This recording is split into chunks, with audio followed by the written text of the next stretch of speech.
വിളിക്കുന്നതും എല്ലാം സൃഷ്ടിച്ച ദൈവത്തെയാണ്.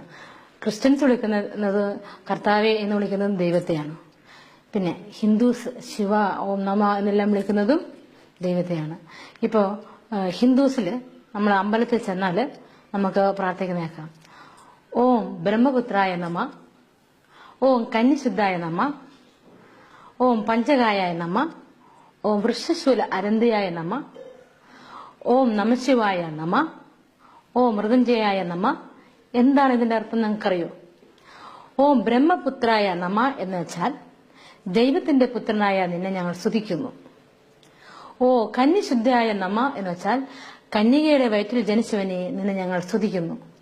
ഓം പഞ്ചകായായ നമ എന്ന് വെച്ചാൽ തന്റെ ശരീരത്തിൽ 5 മുറിവുള്ളവനെ നിന്നെ ഞങ്ങൾ സ്തുതിക്കുന്നു. ഓ വൃക്ഷശൂല അരുന്തായ നമ, മരത്തിൽ തൂങ്ങി മരിച്ചവനെ നിന്നെ ഞങ്ങൾ സ്തുതിക്കുന്നു. ഓം മൃദഞ്ജയായ നമ, മരിച്ചവരിൽ നിന്ന് ഉയർത്തവനെ നിന്നെ ഞങ്ങൾ സ്തുതിക്കുന്നു. ഓം നമശിവായ നമ, ശിവം എന്ന് വെച്ചാൽ സ്നേഹമാണ്. അപ്പൊ ശിവനെ ഓം നമശിവായ നമ, സ്നേഹവാനായ പിതാവെ നിന്നെ ഞങ്ങൾ സ്തുതിക്കുന്നു. ഓം സദാശിവായ നമ എന്ന് വെച്ചാൽ എപ്പോഴും സ്നേഹമുള്ളവനെ നിന്നെ ഞങ്ങൾ സ്തുതിക്കുന്നു. ഈ ബ്രഹ്മപുത്രായ നമ എന്നുള്ള കാര്യങ്ങളൊക്കെ സാമവേദത്തിൽ നിന്ന് 2ാമത്തെ ചാപ്റ്റർ മഹാതാണ്ഡവത്തിൽ നിന്ന് കിട്ടിയതാണിത്. പിന്നെ ജീസസ് ഒരിക്കലും ക്രിസ്ത്യൻസിന് ദൈവമല്ല.